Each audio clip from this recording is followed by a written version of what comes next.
Hi, this is Mike at the Century Building, and I wanted to show you guys how to replace your smoke detector battery if it ever went off. So first thing you want to do is have either two 9-volt batteries to replace your old battery with in your smoke detector.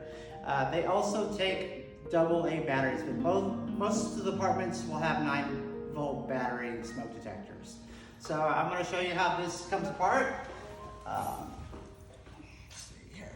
So if you go counterclockwise, it will unscrew. And then on the back side here, you'll see 3 wires, the black, white, and red.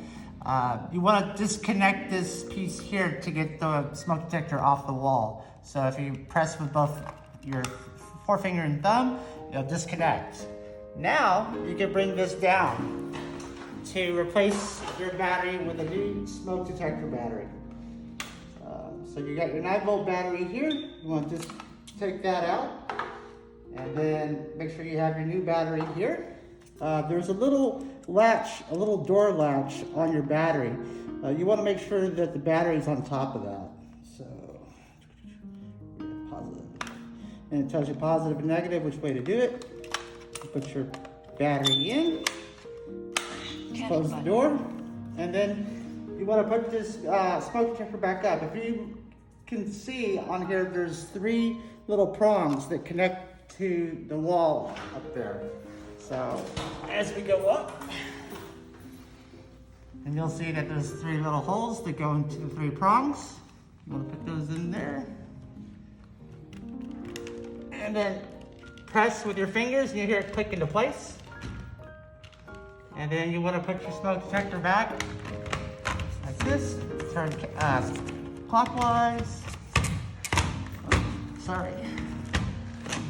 Perfect. All right.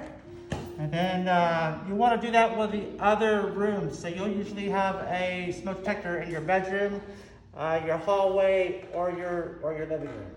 And then after you replace all the batteries, you'll want to press this button right here. It's to reset the fire alarm system so it all syncs together. So here we go. It's gonna make a little bit of a noise.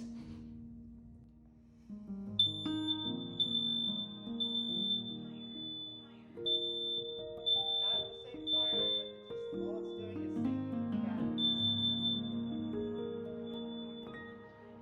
That's normal. There's no carbon monoxide in here. It's kind of like how it resets. Once you know that it's active, there'll be a green light, and that means that you successfully replaced your battery. And that's all we got. Have a great day.